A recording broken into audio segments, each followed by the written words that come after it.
if finding the right partner and love could help or elevate in the design of your legacy. I'd like to welcome Tammi Pickle of Elite Connections to the Design Your Legacy podcast this lovely morning. Welcome, Tammi. Thank you so much for having me, Angelina.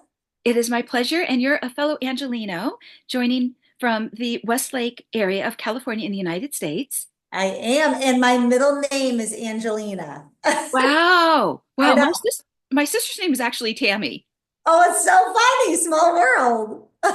Very cool. Very cool. Would you share a little icebreaker, whether it's professionally or personally or wherever you would like, before we jump into the first question? Yeah, I'm 40. I'm about to turn 44. I Okay. have two beautiful boys, 11 and 13. They're the little loves of my life. Single mom, and they just keep me busy, and we have so much fun together, and just try to have fun every single day, and be a good mom and a good person, and a good business owner. Yeah. Well, I had shared with you in our preamble that I had an opportunity to listen to the prior three podcasts, and I was blown away in the sense that when somebody can put a little bit of extra effort in, not only can the results be better, but there's also this learning curve that oftentimes we could miss in school growing up or in career coaching, etc. And this is one of the biggest decisions of our lives. Yeah. Yeah. Yeah. I Finding mean, love. Yeah. You have to put in the effort. It's not just gonna always come to you. Sometimes when you're younger and you're in college and you're running around, you stumble across people more often, or there's more single people or whatnot. So it might get a little trickier when you're, a single parent and you're working hard and you're running your children around all the time. So you have to try different avenues to find someone. And that's kind of what I do, help people meet well, I someone think they that, don't really yeah, meet. yeah, I think that's great. And we're going to get to the coaching part in a moment because sometimes you have to, you had talked about state to your clients, let's consider something different if you've got a certain pattern. But I want to jump in to the first question of your journey into this industry. And I think your mom was the initial pioneer. Yeah, yeah. My mom started the company 30 years ago, and it's a funny story. She was a single mom, and she's like, I'm gonna be single forever. This is like back in the penny saver times where you put Okay. an ad to like find a date on the penny savers, and she's like, I would never. So she just wasn't meeting the right people. She was a busy mom, she's working hard, single mom. And so a matchmaker contacted her, and she joined this matchmaker. She brought home some videotapes, and we sat down together. And I was 13, and I picked out my stepdad. She picked out him as well. So she went on one date, and she thought, what a great way of meeting people. So then she started her own company a few months later, and we started with one office, and now we have 13 nationwide and international offices. But I kind of helped her with the business here and there. And as I got older, I got my degree in psychology, and I wanted to be a counselor. And it just kind of fell in my lap. I started meeting clients. I started helping them, matching them, guiding them, counseling them, all of that. And that's where I just fell in love. And this is like, well, this is how I want to help people. So it fell into my lap. I was never something that like, oh, you have to work in the family business. It was something that I really enjoyed doing. And I think I think that's the best way to do something that you love and enjoy every single day. And grateful to my mom for creating this company, and I've helped her, grow and flourish, and open more offices, and we're a good team. We have a great team that works behind us as well. But yeah, that's kind of how it started. That's very cool. So you're a woman in family business. Yeah, that's right. Yeah, yeah. Oh, nice. Very, very pioneering. So Yeah. yeah, it's interesting. More and more women are starting to think about designing their legacies, whether it's because of an inheritance or they are becoming a widow. I mean, or succession. There's all these multiple factors. So it's so nice to hear from a woman who is a business leader because it can also be a little bit lonely until you find a good support network out there. So Right. let me jump into the kind of the context for the next question about what sets your company apart. And I wanted to bring up that I've seen some YouTube videos, and they could be of multimillionaires or billionaires, of particularly men, but they'll be on their third marriage, fourth marriage, etc. And perhaps it is they have a type, but money can't buy love.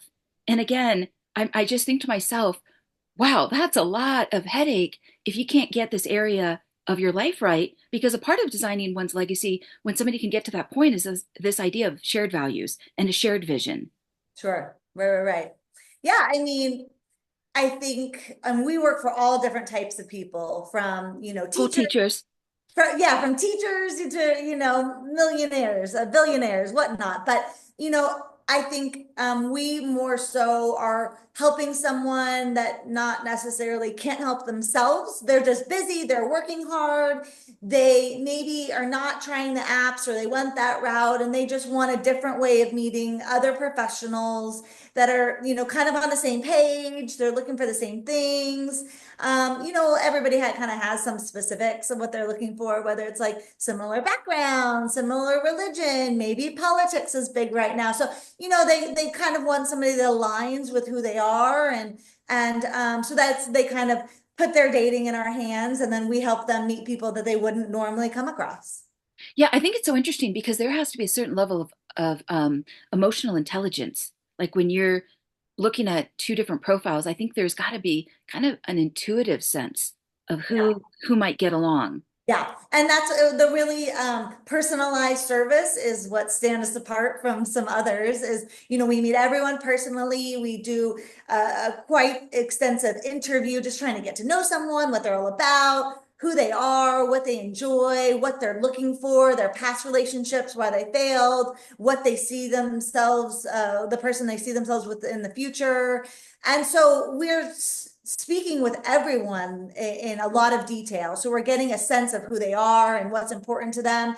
And so looking at two people and then feeling that they might be a good fit, there is an intuition there. But we also always show pictures and profiles and all of that. So both parties are excited, attracted, feel like there's some chemistry there. There's some things in common.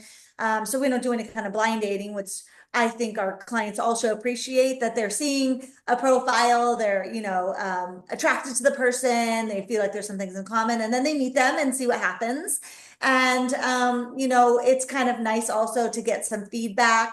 Like I'm the middleman and I get feedback from both people, and I can help them if they said they talk too much about their ex, or they're Debbie Downer about their family or their job or their woes of life or whatever. Like, sometimes people don't even realize what they're doing or how they're coming across if nobody's letting them know.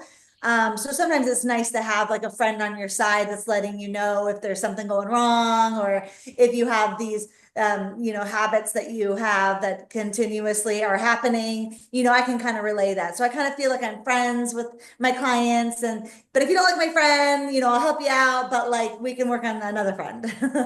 I think it's great. And a lot of times people have blind spots because no one's got the courage to tell them. Right. And Yeah. yeah, and your friends, you want to coddle them, you don't want to hurt their feelings, so it is hard to let somebody know what they're doing. I mean, I have friends that are Debbie Downers, and if they're hard to be around, they drag you down. But it's hard to let them know that because you don't want to hurt their feelings. So sometimes you're like, oh, let's talk about something good, like you try to, but that's one thing that I can help with my clients as well. Like I'm trying to help guide them and make them a better dater, a better, person out there mingling and meeting. And so, it is sometimes hard to let somebody know if they're doing something wrong, but I try to do my best to, put a positive spin on it and just let them know that it's going to help them. Yeah, I think it's amazing. I know there's a loneliness epidemic that's happening in the world right now, and the world has also, in some ways, become such a cynical place that, like we were talking about in the preamble, it's almost like Sisyphus. Like sometimes you just have to push the ball up the hill because you know it's going to make you better. But it's a conscious effort every day to choose to see the glass as half full, to Yeah. choose to be optimistic. Yeah. Yeah. Yeah. Sometimes I think people are maybe not happy internally. They haven't dealt with some things, some past relationships, some traumas, this or that. Not happy with their job or their life or their family. We all have issues, but like I think you need to like make yourself whole and complete and happy before you go out looking for your soulmate. Somebody's not going to make you happy. You need to make yourself happy. So I think a lot of people go into it like, if I find someone, they'll make me happy. They'll complete me. Not the case, right? You need to be whole, you need to be happy, you need to work on yourself, you need to be happy by yourself. And then that other person would just be like icing on the cake. Yeah, I think some people don't know how to become whole, no matter how smart they might be in their career. Right, right. Yeah, I just And saw, go ahead, please. yeah, no, it's work. It's a lot of work you have to do for yourself. Therapy, like having some hobbies that make you happy, things that make you happy. Like sometimes when I get down, I need to go work out. I need to, take a run. I need to take a bike ride. I need to, go to the spa. There are certain things that like lift you up, and you got to do those you time Yeah, things. well, I think what you're pointing to is that you're taking care or taking personal agency of your self-care compared to putting it on someone else to say, Sure. fill me. Yeah, yeah, yeah. Right. Yeah. Yeah. I just saw the most, before I move on to the next question, I just saw one of the most interesting podcasts. I think it was with Jay Shetty, who is originally, he was a monk in India, and he was talking about why women choose the wrong men. And what he said in there is women can find and attract and manifest the right men if they can be in a place of peace. And Yeah. I thought, what an interesting insight. Yeah. That's beautiful. Anyways, yeah. Okay, that's from the monk. I love it. I love it. How has the world of elite Wise. Yeah. How has the world of elite matchmaking evolved since you started in the industry, or even what you saw since you were as a teenager? Yeah, so I mean, it's evolved a ton. I mean, back then the internet was just starting. So we used to mail profiles to our clients, snail mail, and then they Mm. would open them up, the piece of paper, and they would call us and be like, "Oh, I saw the woman you sent me, and I'd love to meet her. Tell me more about her." But it like took forever to make any kind of matches because you have to wait for the mail, and then they open the mail, and then they had call, and I mean it took forever. So now it's like, so easy to text someone, email someone, and make matches like that. But I mean that's huge. Just internet and email and text and all of it. And then, since COVID, we have been able to virtually meet our clients all over the world. So we're able to, build our database and meet people. Normally, it was like we were meeting everyone in person and we were driving around and everybody was driving around everywhere. It's like time waster, now at least we're able to hop on a Zoom and kind of get a sense of who someone is and get to know them a little bit. I mean, in person is always better, but this is second best. So that's been really helpful with just growing our database and growing our business. Yeah, it's interesting in that sense. And also, I think in one of your prior podcasts, you talked about with the online aspect, like people just swipe and Yeah. yeah.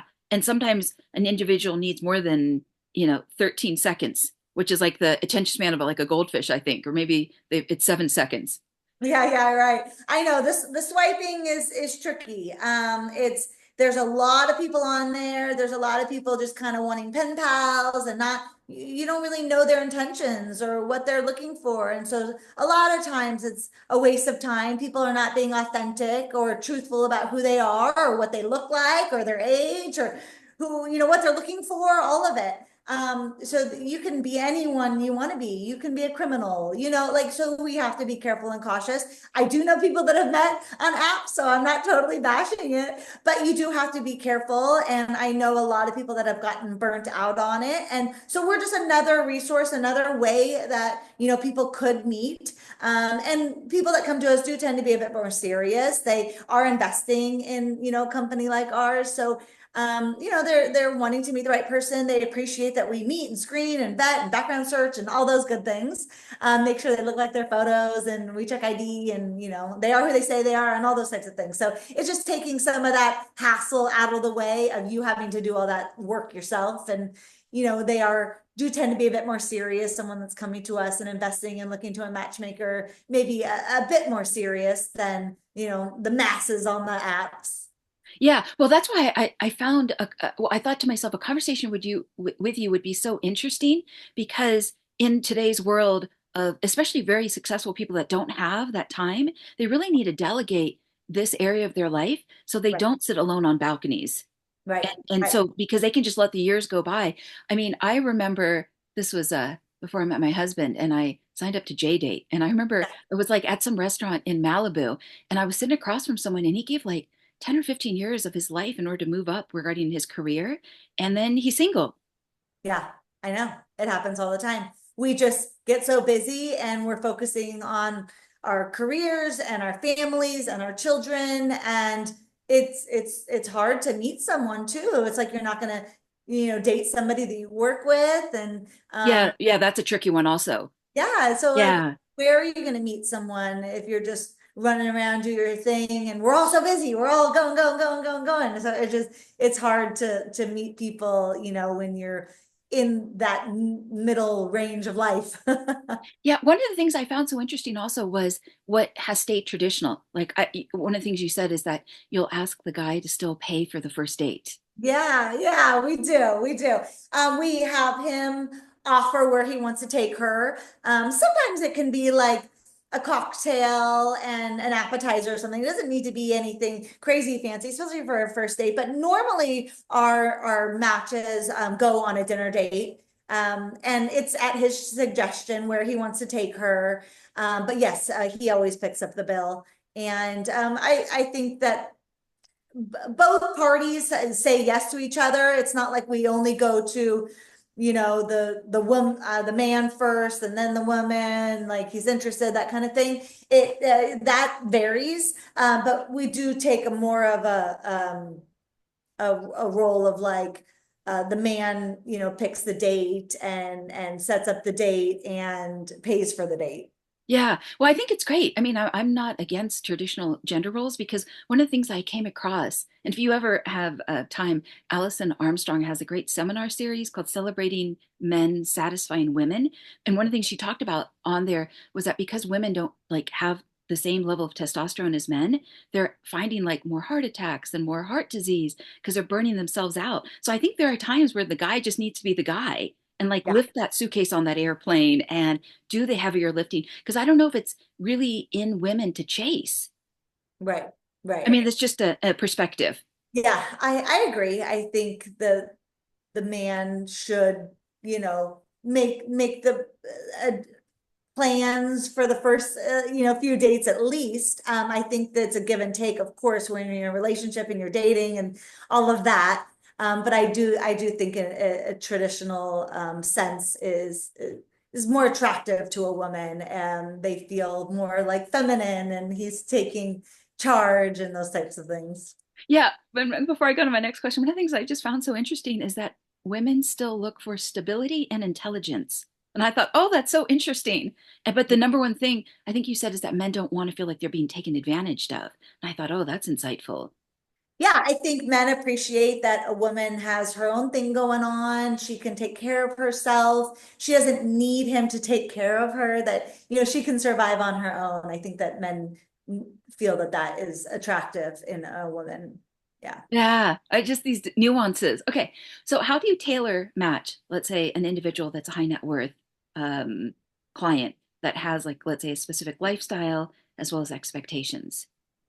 Yeah, I mean, like I said, we just kind of get to know each and every person and who they are and who we feel would be a good fit based on what they're looking for. So we do um, choose like women based on what we feel would be a good fit and what that person is looking for and what they want in another partner, and vice versa on the other end as well, making sure it's a good fit on both sides. But we also sometimes I try to push a match that I think would be a good match, even if like maybe some of those things don't align perfectly. So, sometimes it's age. Okay, she's a couple years older than what you wanted, or he's a couple inches shorter than what you wanted, or this or that. But let's, I kind of push, let's meet and see what happens in person. You never know if there's chemistry. Sometimes you have to push yourself out of that type that you have. And get yourself out there just meeting different people, and maybe that person is your person and you wouldn't have given them a shot or a chance to get to know them without me pushing it on you. So sometimes I try to open their eyes a little bit. about a match that, maybe they wouldn't normally say yes to. And Yeah. and a lot of times it's been a good match. Sometimes it's like after the first match, they're like, I don't know, I kind of felt a friendship. But it was what did you sit down for an hour? You can't really know that person that well. And he'd love to see you again. I'd love you to go out with him again and get to know him better. And so you kind of push that second date. And then they end up like, oh yeah, he opened up and I got to know him better. And he's a really, really nice guy. And we have all these things in common that I didn't realize after the first date. Because sometimes first dates are awkward and they're interviewee and they're uncomfortable and it takes a while for people to open up. So all of these things is like people get out of their comfort zone, they get more comfortable, they kind of get better at dating the more they do it and all of it.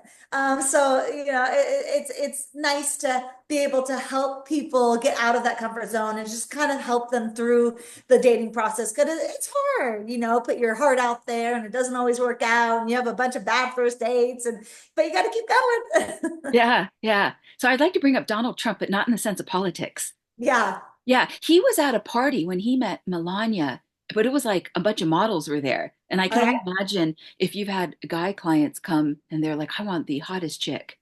Yeah, yeah, I've had Yeah. that. And Donald Trump actually was with a date at that party, but he still Oh, flipped Melania his business and his personal numbers. well, sometimes you find the one, you find the one. Yeah. Okay. What are some misconceptions?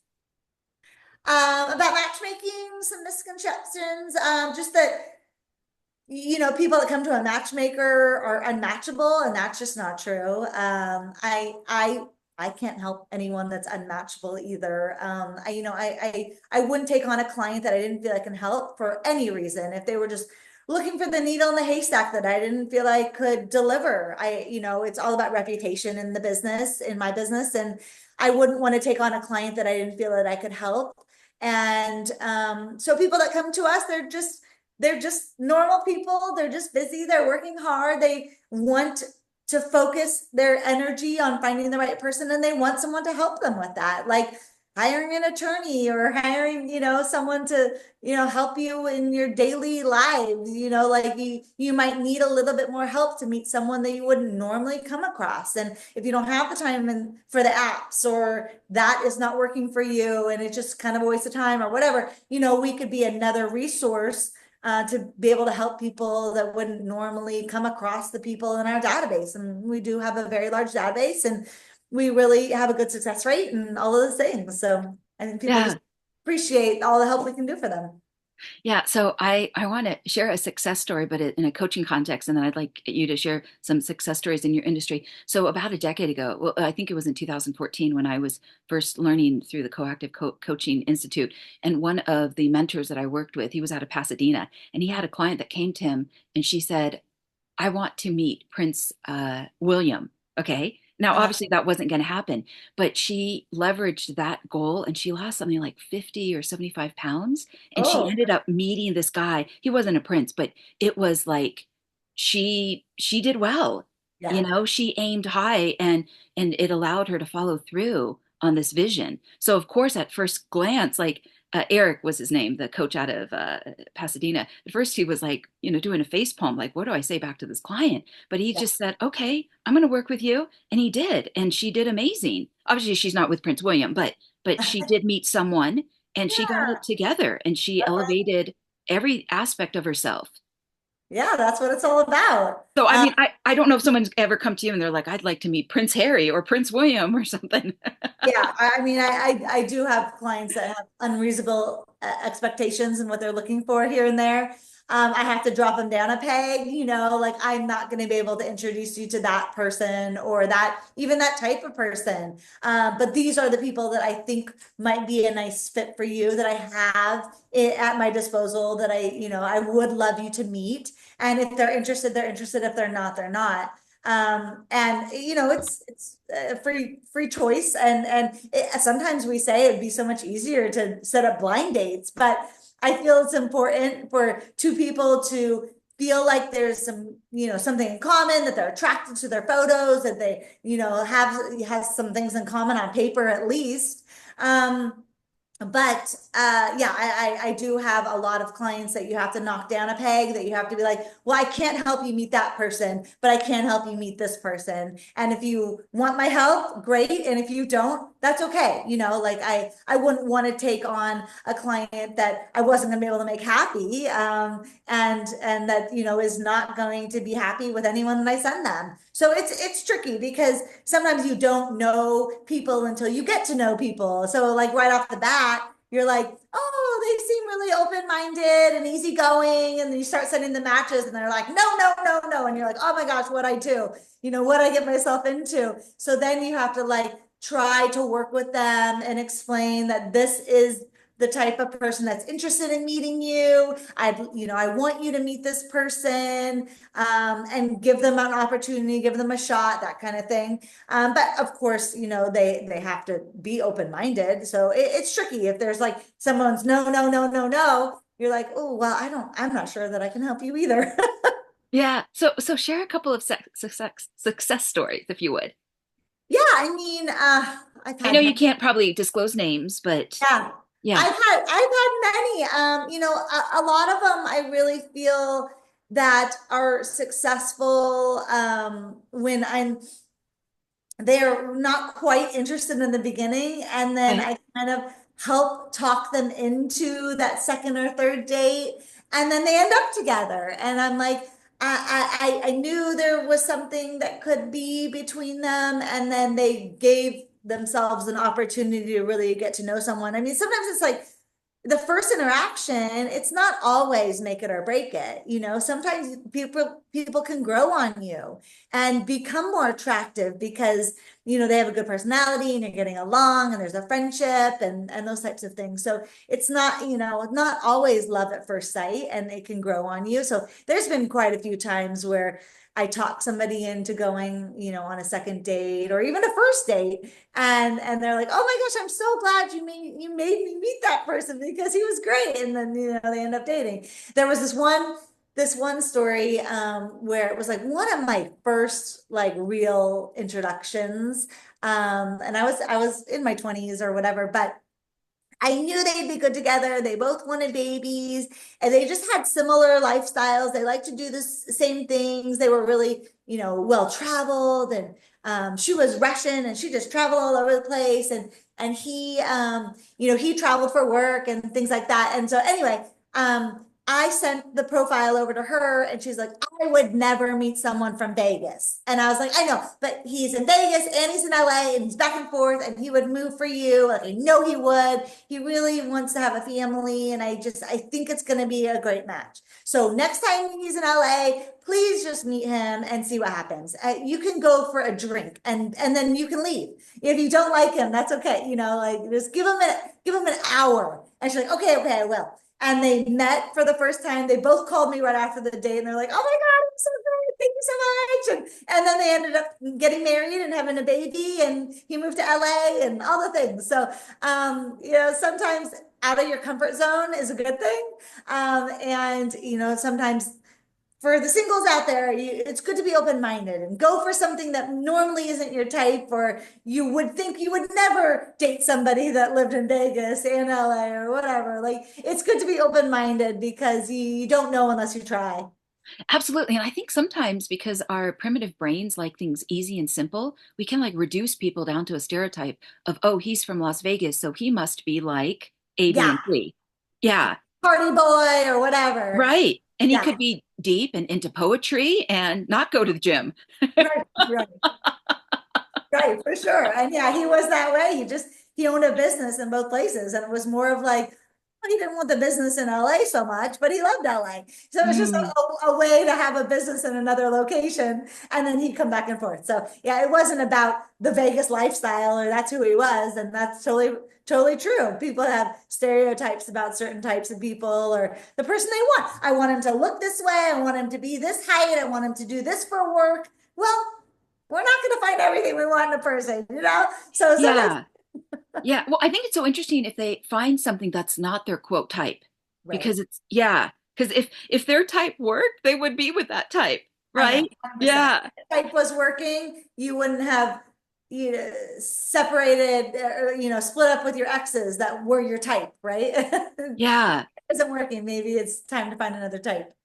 So, what are some of the biggest dating lessons that high achieving professionals kind of need to learn? And I can think about how sometimes, and I don't mean to be picking on men, but I remember, uh, again, before I was married, that there could be individuals that were very successful in their careers, but they would have benefited from like a fashion coach because they Yeah, just didn't have the time to like consider that aspect, and it's almost like they were like de-escalating or devaluing the potential of their appearance. And I know some guys aren't gonna like read GQ magazine, but at the same time it's like they're just not packaging it as good as they could have. right. Yeah. I actually have helped a lot of my clients because they don't even realize, that they're stuck 10 years ago in fashion and they haven't shopped and it's just not important to them. And I think women, take that all more serious. But there's been times where I've had a client come in and she, like, okay, maybe you should get like a updated like color or cut or like wear something more flattering because she's just wearing like all the baggy clothes or whatnot. So sometimes people just need like a little helpful hint to, yeah, to gear them in the right direction. And yeah, wardrobe is big. Haircuts for men, just like switching it up. They've had the same, hairstyle for the last 30 years, just like certain things that they don't even think about and people aren't telling them and they, it helps. Yeah, I think that's the biggest thing people aren't telling them. Right. Because if you're at the workplace and you're moving up and you want the promotion and good office politics, you might not say anything. Or if you're in that space of the investor, you might just kind of like, or the business owner, let's say you own a franchise, then it's like even that bubble, unless they're like in a mastermind. But even if they're in a mastermind or a group coaching group, someone might not say like, "Hey, we really think you could update your wardrobe." And he's like, "But I got he or she, that could be, I bet I have the most amazing financial portfolio." Yeah. It's even hard in a friend relationship, right? Because you don't want to make them feel bad that they're like not dressing great or whatever. So it's a hard conversation to have, but I think it's helpful. And that's one reason, like, especially the longer I've been in this business, the more I realize that it's going to help.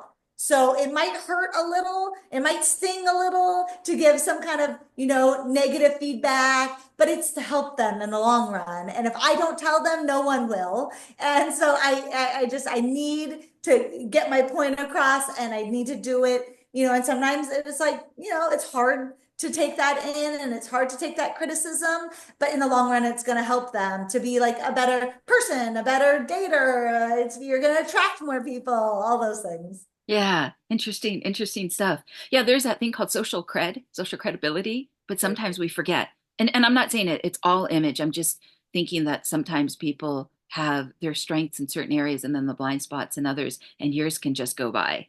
Yeah. So let me move on to the next question. I think it may have, hold on a second. Okay. Okay, I think it froze for a second for any of the listeners out there. Okay, so let me jump into my next question before we transition over to the legacy portion. So, and this is kind of a deep question. How do you help clients work through emotional barriers or patterns that may be holding them back from love? Because this is kind of a big one because people can get frozen in time. Yeah.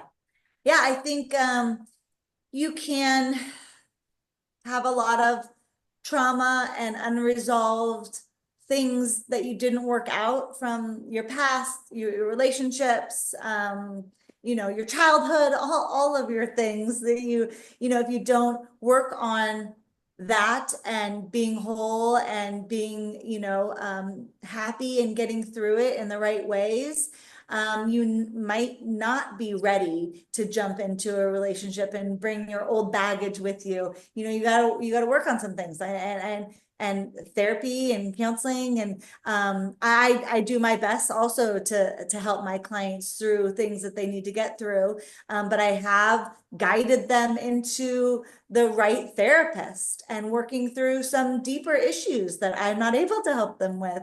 But I do feel like I have a background in psychology, and this is what I love to do. I love to help my clients. I love to help them through, and sometimes it's just like being out of the dating game for a while, and it's uncomfortable and it's scary, and just having somebody by your side that can help you through, and know that you have someone and it's going to be okay. And even if it's not a great first date, like we're gonna move on and we're gonna keep trying, and just that have somebody there by your side. It's like a friend. But yeah, a lot of people need to work on uh, bad past relationship, messy divorces, and just be in a good place. Like I always hear, like, if somebody's bashing all their exes, they're not in the best place. You want somebody that, like, just loves everyone and get along, and I don't hate anyone, and I'm in a good place, and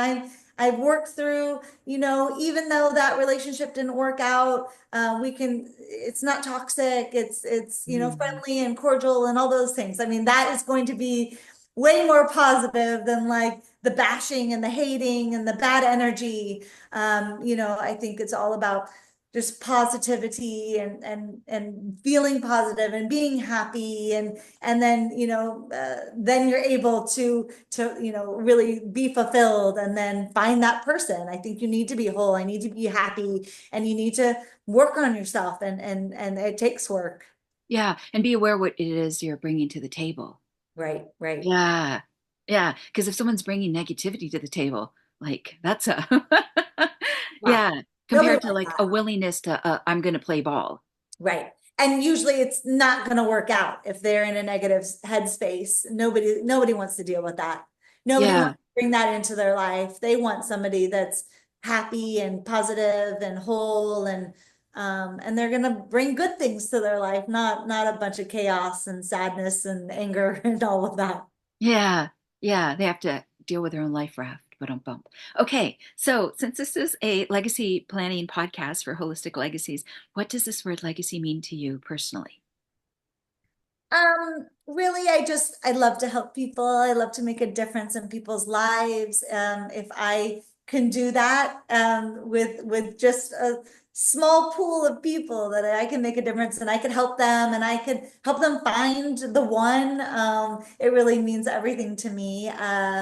With my kids, just showing them that, I'm a good person and a good role model, and I try to help people every day. I mean, we also, with the company, have a charity, fundraiser that we put together, and we give back to the community, and so that is makes a difference, and I can just show my kids that there's more than just us, and we want to help people, and we want to give back as much as we can. So just making a little difference in someone's life. If I mean, I went to a funeral, and I'm like, I hope that they say all these amazing things about me when I'm gone. Like, you want to make a difference. You want to be a positive in people's lives. And if you can do that, and make a difference, then you've done some good for this world. Yeah, so if we were to distill your legacy vision in one sentence, would it be something along the lines of making a positive difference in others' lives, or what say you? Yeah, making a positive difference in everyone's life you come across. Oh, that's brilliant. That's really service to others. Yeah, just giving love, and listening and being there for the people that are in your lives, and making a difference in their lives, and being that person that they can come to, and that they know will be there for you. Very, very, very nice. What would you say would be three or four core values to lead your legacy? Because, I think about like things like obituaries, and you just mentioned the funeral and this like concept in business called like backwards planning. And I might think some of your core values would be like love, being a role model, service. But Yeah. what are your words for it? Yeah, definitely love. I don't positivity is that one. I just I am a positive person. I know people can get in a dark headspace, and I know it's hard to get out of. I've had loved ones that have been through those types of things, so sometimes they need help getting out of those types of things. But I thank God every day that I'm happy and I'm a positive person, and I try to be the best person that I can for my children and my friends and my family and my loved ones. And just integrity and just being a good person. Okay, so maybe love, positivity, gratitude, and integrity. Yeah, sure. Ver- Awesome, awesome. Very nice, very nice. And final question, if you were to set aside a weekend or two a month to design your personal legacies hardcover coffee table book, what images, stories, lessons would fill its pages? Um, you have my babies, my just having adventures and activities and enjoying life. Life is so short. It could end like that. And just being there for them and having adventures and enjoying life. And I mean, just having fun and being happy and enjoying every day.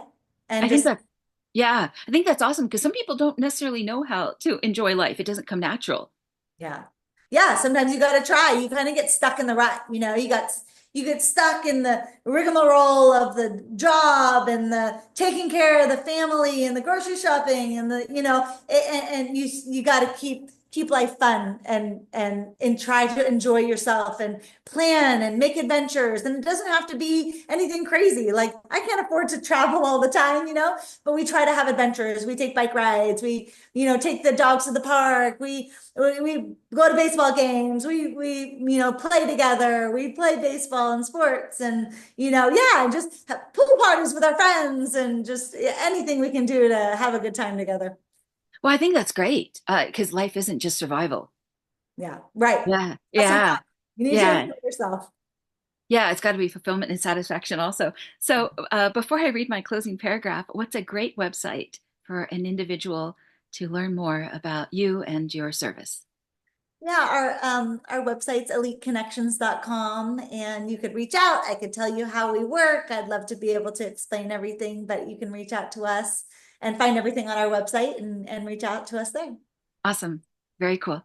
So we started today's conversation with the intention of what if finding the right love and partner could help or elevate the design of your legacy? And I think we have fulfilled that business promise today in shedding some light of how important life quality is and partnership and love, and that it can't just be all work and no play. There's got to be some joy in there. Definitely. So thank you very much for being a guest today. Yeah, thank you for having me a part of your show, Angelina. It's my pleasure. In closing, I'm Angelina Carleton, the hostess to the Design Your Legacy podcast, as well as the founder to Legacy Planning, a boutique advisory firm based out of Beverly Hills, California, USA, but international in those I coach and consult.